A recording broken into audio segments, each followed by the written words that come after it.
The Heat led the NBA trade deadline pass and couldn't get a deal done. Not for Giannis Antetokounmpo, not for Ja Morant, not a single move. What went wrong? And Wes, what does it mean for the rest of this season? It means they like their team, David.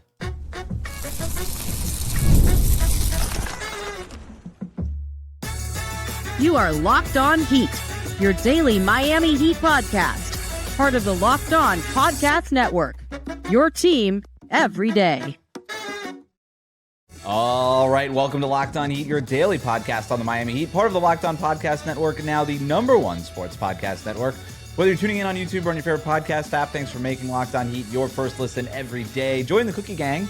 Become an everydayer. That means subscribing, tuning in every day, Monday through Friday, and signing up for the Everydayer Club with the link in the show notes. Today's episode is brought to you by FanDuel. It's last call for football on FanDuel. If you're a new customer, bet just $5 and get $200 in bonus bets if you win.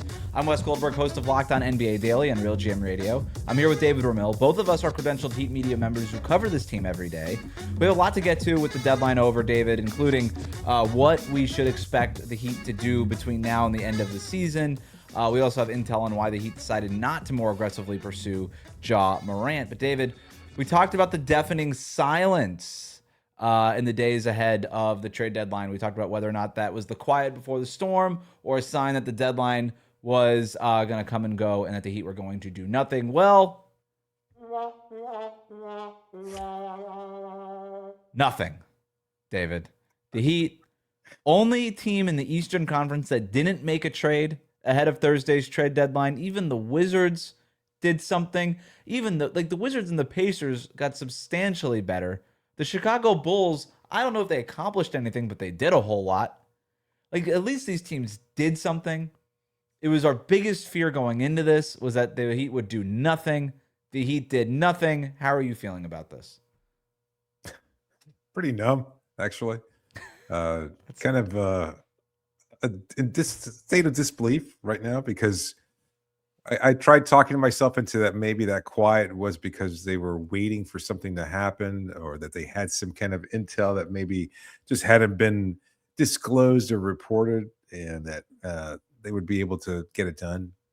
And ultimately, no. And then, what was it, about 2 p.m., I believe, that they announced that Giannis wasn't going anywhere, that the Bucks have decided that they're going to keep Giannis Antetokounmpo. And as you and I had talked about in the previous episode, maybe there was a pivot to be made, a lesser move. Maybe the move for Morant, maybe the move at least to clear some of the deck chairs a little bit, maybe trade an Andrew Wiggins or at least a Terry Rozier. Nothing. Absolutely nothing. And so I want to rage. I want to be able to yell and scream and get pissed off. But honestly, I just feel a little bit more disappointed than anything else because I don't think the team is good enough. I don't think that they are capable of accomplishing anything of note this season. I think they've been disappointing.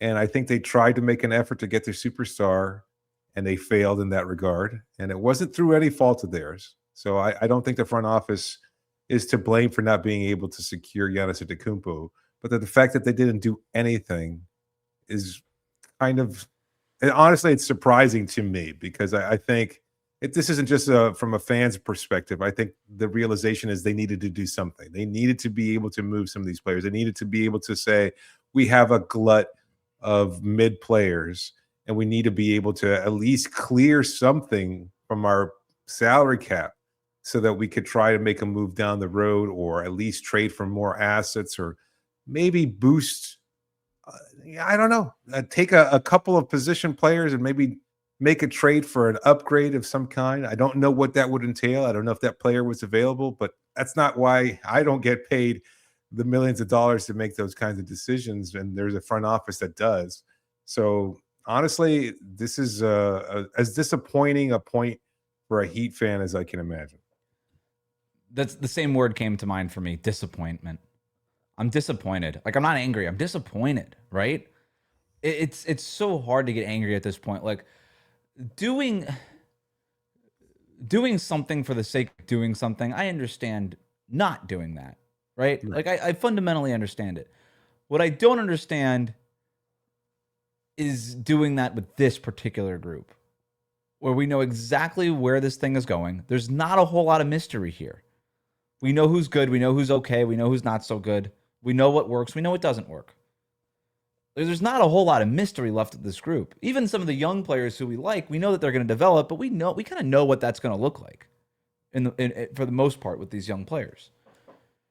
I had a job once where I had to drive my boss out of the city of San Francisco when I used to live out there.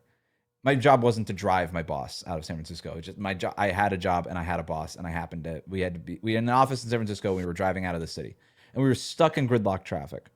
Stuck. And I had driven out of that city a million times. And I knew no matter what I do, no matter what turn I make, we're going to be stuck in traffic. And the only thing we could do is wait. The only thing we could do is nothing until this stuff goes away, until something else happens. And my boss is telling me, do something.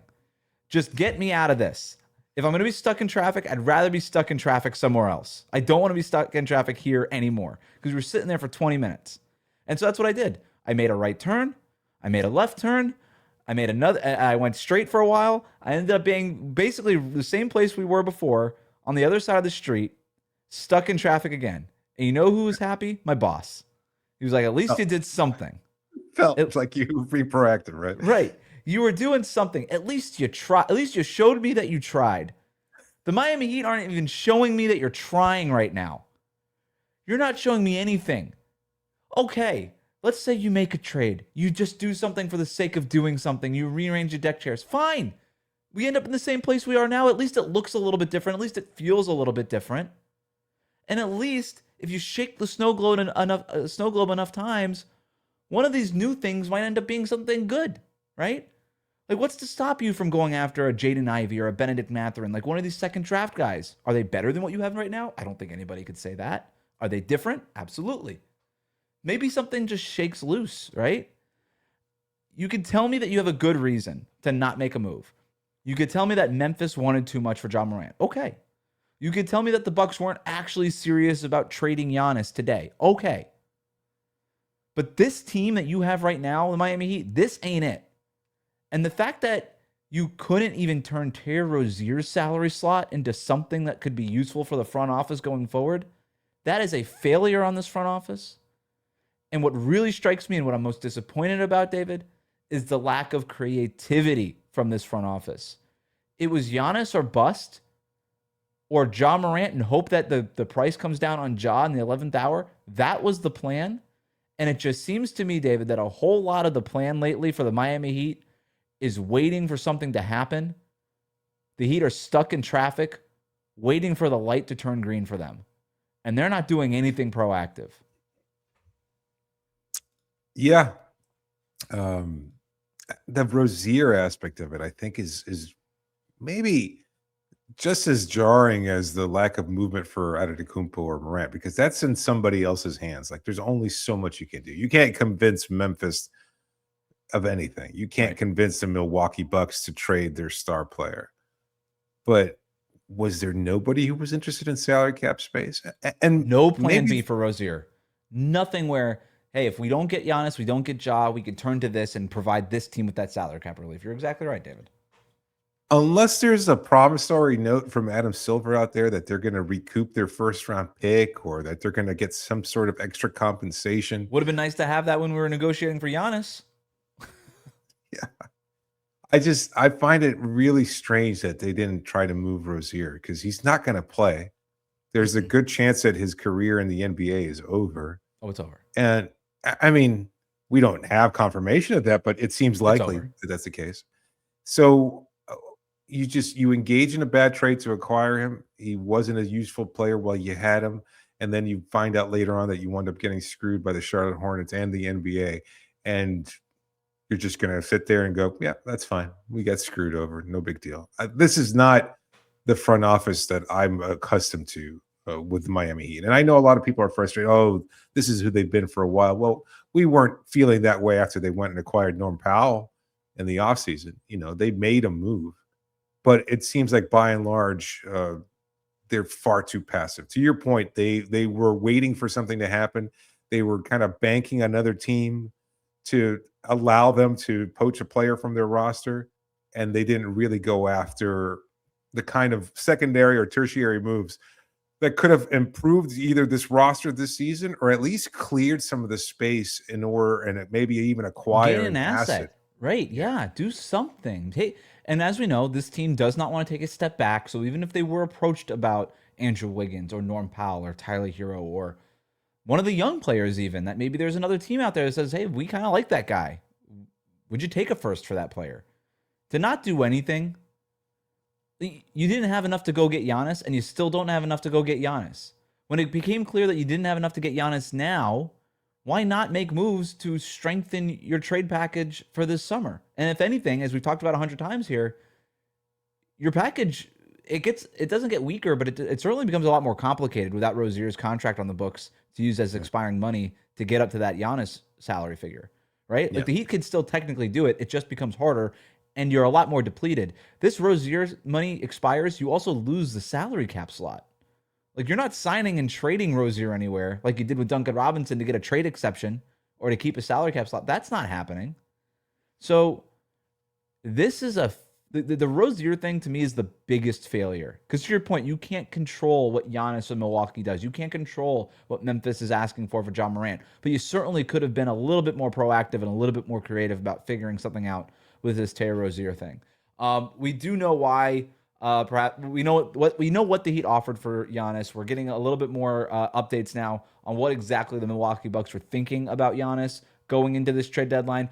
It also became clear why the Heat did not trade for John Morant, at least according to reports. We'll talk about that next. Today's episode is brought to you by DoorDash. The season's heating up, and DoorDash is a way to keep fans in their bag the whole way through. Whether you're watching the highlights, the tunnel fits, or just your favorite player, DoorDash makes the entire season more fun because every player has their bag. And with DoorDash, fans, you have one too. DoorDash keeps your snacks stocked, your gear fresh, and your watch party vibes absolutely on point. There are nights when your team stresses you out. Well, let DoorDash become your post-game therapy. Sometimes you just need dessert now. Those late-night interviews hit and suddenly you need chips at midnight? Well, DoorDash is built exactly for that. If the group chat says pull up, DoorDash makes sure you show up prepared with snacks, cups, even a phone charger for that friend who's always at 2%. You know, the big game's coming up on Sunday. You might run out of ice. Maybe you need some more dip or who knows what you might be looking for. Well, DoorDash has you covered. From tip-off to overtime. Alcohol. A lot of alcohol. Stay in your bag and order on DoorDash. Get snacks, drinks, gear, maybe even alcohol. Whatever gets you through this season, delivered right to your door. Alcohol. DoorDash. In your bag all season long. Today's episode is also brought to you by Quo. New year, new systems. This is the time when a lot of us look at the messier parts of how we run our business and think, there's got to be a better way. And there is. Streamlining your communications is one of the quickest upgrades you can make. And that's why today's episode is brought to you by Quo, spelled Q-U-O, the smarter way to run your business communications. Because when your team is reachable, organized, communicating in one place, you're not just working cleaner, you're creating more opportunities to connect with customers. Your whole team can call and text from one shared business number. Nothing gets missed. Everyone sees the full conversation thread, which makes replies faster and more personal. It works right for your phone or your computer. It can even keep your existing number. And Quo's smart AI tools automatically log calls, summarize conversations, and highlight next steps, so details never slip through the cracks. It's no surprise that Quo is the #1 rated business phone system on G2, trusted by more than 90,000 businesses, from solo operators to growing teams like yours. Make this the year where no opportunity and no customer slips away. Try Quo for free, plus get 20% off your first 6 months when you go to quo.com/LockedOnNBA. That's QUO.com/LockedOnNBA. Quo, no missed calls, no missed customers. We'll be right back.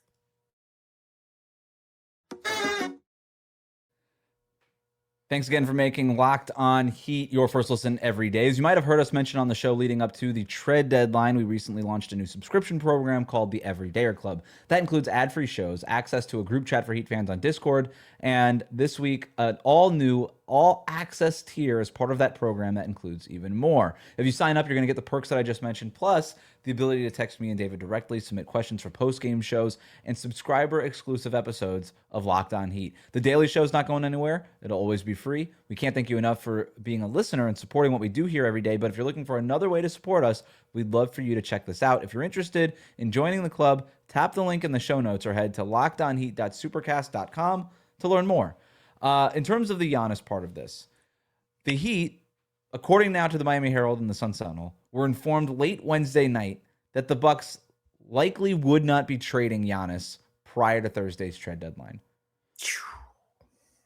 So to know that Wednesday night, and for the record, I also heard similar rumblings on Wednesday night that it felt like, the Bucks are starting to tell teams that Giannis isn't getting moved. To then have all of that time to do nothing is even a worse look for the Miami Heat. Oh, yeah. And we're also getting reporting now, and this is the now you tell us part of this, where the Heat start to try to save face a little bit. And I'm not necessarily sure that that's exactly what's happening here, to be clear. But we are getting the reporting now that the Heat made the entire roster outside of Bam Adebayo available. Ooh. And that they were, quote, according to the Miami Herald, willing to do what it took to get a deal done, end quote. They were willing to whatever it took, David, they were willing to do it. That quote, the Heat's offer received consideration, but the Bucks ultimately decided to keep Antetokounmpo at least for the remainder of this season, end quote. We tried everything, David. We were willing to do it all. There was no line in the sand, not this time. This wasn't on us. This was on the Bucks. They led us astray. And you are starting to hear now complaining from other front offices around the league outside of Milwaukee that, we don't think the Bucks were ever serious about trading Giannis. They dangled Giannis. They wasted our time, blah, blah, blah. Too bad. You got played. If that's the case, you got played. And you look at what the way that the Warriors hit the eject button and ended up making the Porzingis trade, which I think was a terrible trade for them, but they did something. The way that the Timberwolves had a plan B and went after and got Ayo Dosunmu, and they hit the eject button on Giannis, and the Heat didn't ever do anything. They went down with that plan, even though they knew Wednesday night, more likely than not, Giannis was staying put. That, to me, is a very bad look, and I don't want to hear any complaining, because if you complain about it, that tells me you got played, you got to be better, you got to figure it out. The Bucks owe nothing to anybody on this. The Bucks' only responsibility is to themselves to figure out the best Giannis package possible. They don't. If you feel like they were not being nice and they led you astray and they played you and they were never serious about it, boo-hoo. That's on you. That's not on them. I don't want to hear any complaining. This is a bad look for Miami. You remember for a few years there where it felt like the Knicks were constantly rumored to be the team that free agents wanted to go to, and they were always clearing all this cap space, and then for like a number of consecutive summers they couldn't get anything done. Well, that's where Miami's at.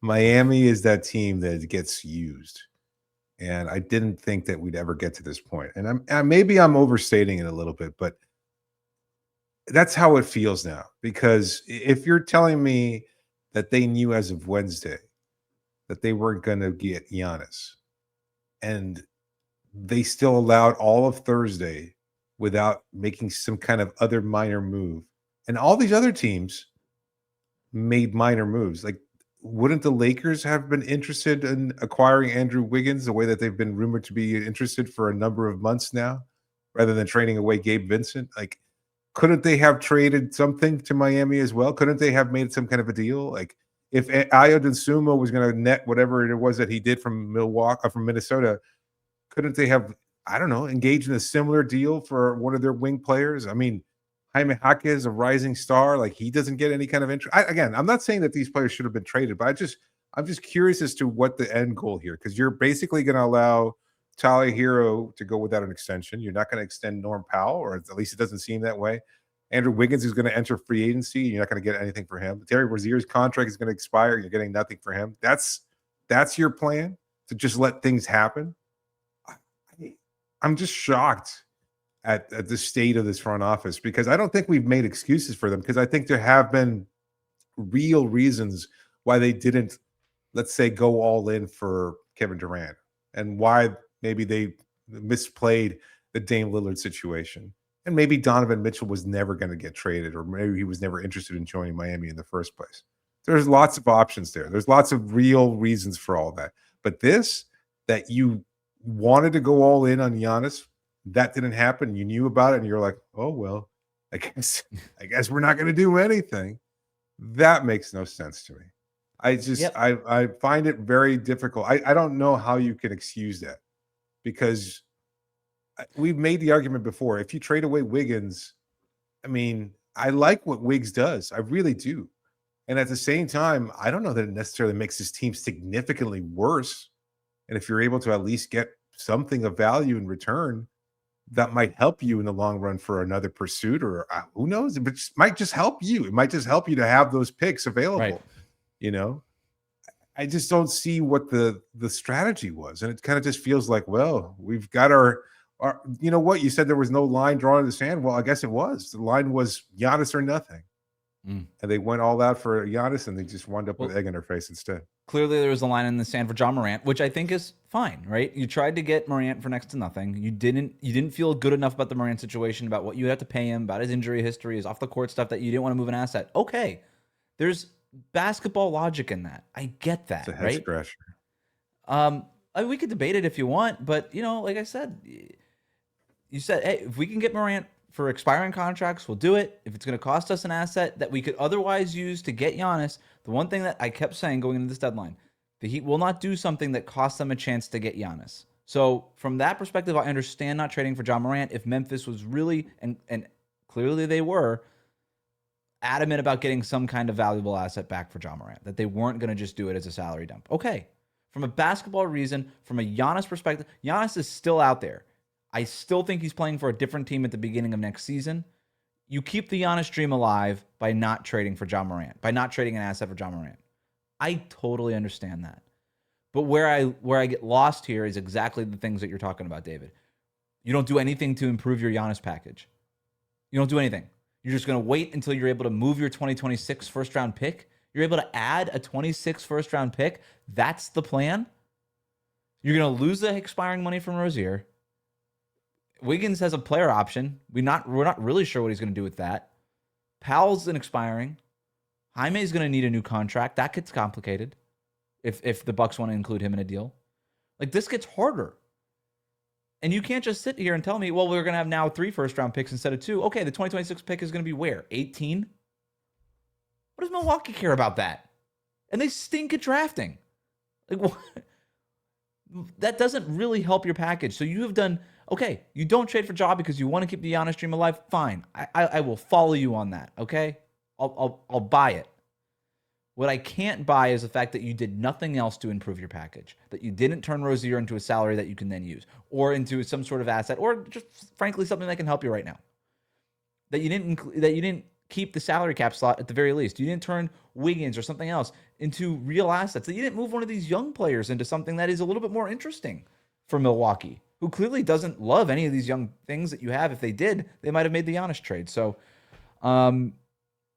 it's just, it's very frustrating. And we're going to hear a bunch about how the Heat are patient. And by the way, that's Miami's job, is to be patient and not emotional when the rest of us are.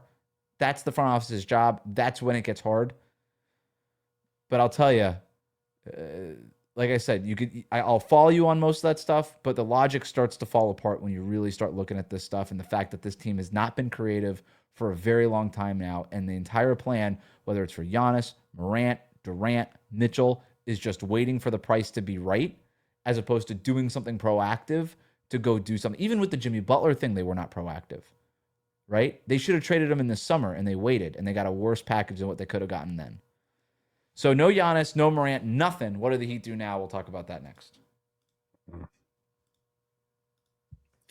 Today's episode is brought to you by FanDuel. It's the last call for football on FanDuel. One final Sunday, one last kickoff. The final chance to get in on the action before the NFL season officially comes to a close. This is Super Bowl 60, and FanDuel is making sure you're right in the middle of it with a special offer just in time for the biggest game of the year.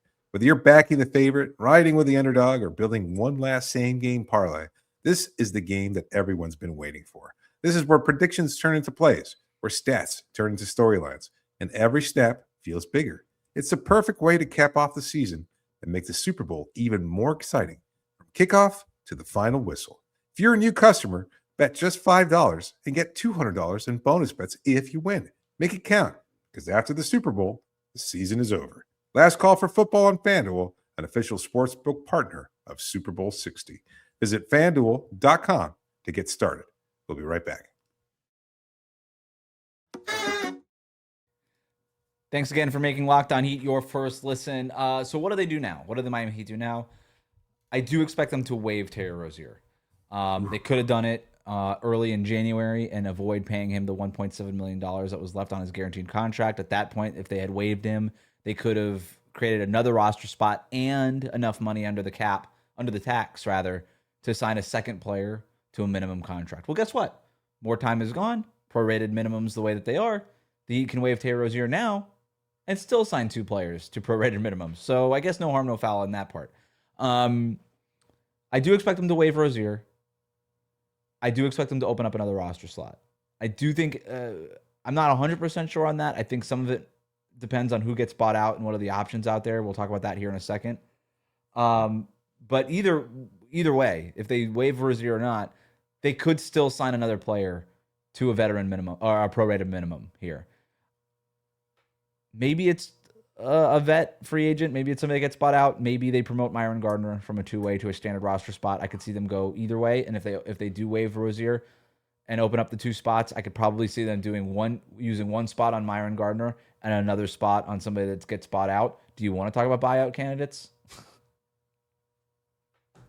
Yeah. At this point, I guess I'd rather talk about buyout candidates than Myron Gardner. Not a knock on him. We've seen this play out so many times. Like, was it Haywood Highsmith, Caleb Martin? Mm-hmm. I'm trying to think. The list track record. Kashad Johnson seems like he'll be all right. Kashad, yeah. So here are the buyout guys. Right. None of this official yet. I don't think, at least. These are the guys that are expected to get bought out. Cam Thomas from Brooklyn. He's been bought out. Oh, so it's official. Right? Okay, so Cam Thomas is out there. Lonzo Ball, Mike Conley, who could end up being rerouted back to Minnesota here, but we'll see. Chris Middleton, Chris Boucher, Pat Connaughton, Chris Paul. Waived. Chris Paul, maybe. And then a couple of old friends, Haywood Highsmith and Gabe Vincent. And then there's the unlikely one, conflicting reports on whether or not the Kings are going to actually buy out DeMar DeRozan. So TBD on that. Here we are, David. That's the list. The funniest thing would be bringing back Gabe or Haywood. Just being like, not only did we do nothing, we went backwards. I like Haywood and Gabe for the record, but it would be funny. Yeah, I know. So do I. You know what? I think all those names are. I could talk myself into any of those right here right now. Any of them? You could talk yourself into Pat Connaughton. I can't.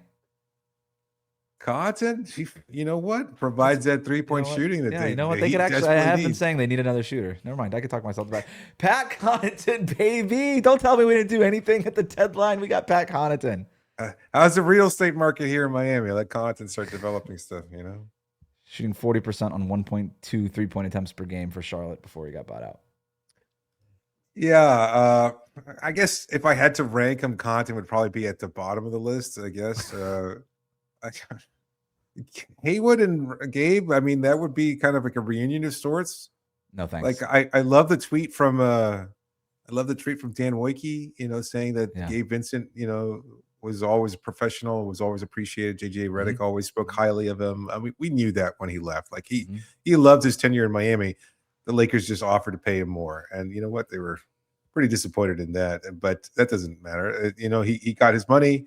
He had his time with the Lakers, and no regrets, I'm sure. And he's maintained himself as a steady professional. I don't know if he'll bounce back. He had. I don't want to talk about Gabe. I can't do it. I can't stop. Just I don't want to do it anymore. All right. Although DeMar, why would he join Miami at this point? I'd love to see him share a locker with Pelle Larsson. That would be phenomenal. I think that would be great. That's true. You could talk me into Middleton or DeMar. You could talk me into Lonzo Ball in this offense with the hit-ahead passes. And if they sign one of these guys, we'll do the stupid show on it. We'll do it. We'll do the dumb show. We'll try to hype it up. We'll try to get excited. Maybe we even will be genuinely excited. I just yikes. I don't know, man. From Rest of the Giannis way Antetokounmpo after this, one day. after this, do the Heat? You know what? I'm gonna save this topic maybe for Which another topic? show. Do they have to play the young guys more? Is this rest of the way? I don't want to hear anything else about Kel'el. Like Jaime, 6th man of the year. That's the goal for us this season. Let's get that guy the 6th man award. Do they just have to play the young guys more? If anything, just to develop them and maybe show Milwaukee, hey, you really kind of want these guys. I don't know. I kind of feel like it's in their best interest. Like, again, I don't think there's such a drop off between a more established veteran like Andrew Wiggins than another younger wing player there. I know that it hasn't worked so far between Bam and Kel'el Ware starting together, but Bam's not going anywhere. Yeah. And right now you've got Ware on the roster, so why not make Get some the reps. most of it? Yeah. Yeah. It doesn't work yet. Make it work, right? Like get the reps, make it work. Exactly. So yeah, I'm inclined to lean that way. There's no downside to that. It's not like you're going to really decrease your win total. Oh, it's like, oh, we really want to get to 39. That would be the upside. Wins. Yeah, that would be the downside is making the play-in tournament and getting wiped off the floor by the Cleveland Cavaliers or whoever it's going to be this year, right? That's the downside. Pistons, the Knicks. Yeah. I don't want to. Yeah, I don't want to get swept by the Pistons or the Knicks or the Celtics in the first round this year. No, thank you. No. Like the upside is let's play these lineups that don't work. And that's good cover. We know the Heat would never tank, but they do prioritize development quite a bit. They make a big deal of that, and rightly so. They're very good at it. Okay, let's develop these guys for the rest of the way. And if you lose a bunch of games, okay, maybe we get lucky in the lottery, right? Maybe that Cooper flag slot 2.0. You know, because I look at the way that Philadelphia and Dallas were able to come out of really, really worse situations than the Heat are in now, frankly, because they got lucky in the lottery. And honestly, you've heard me say this before, David, but like the only reason the Heat even have a championship, the only reason they were able to celebrate the 2006 thing was because Alonzo Mourning got a kidney disease. And they were bad without expecting it, and they ended up getting Dwayne Wade in that draft. Like, sometimes you just need a little bit of lottery luck. You need a little bit of something to go your way. It might not be the worst thing for the Heat. We're gonna be able to talk about that plenty. We're going to do a bonus episode here. David and I are going to hop on record right after this. The summer of Giannis. What do we expect this summer? Because Giannis did not get traded. Do we expect him to get traded in the offseason? How do the Heat play into all of that? Thanks for tuning in today to Locked On Heat. Make sure you subscribe and follow Locked On Heat so you get all the latest episodes.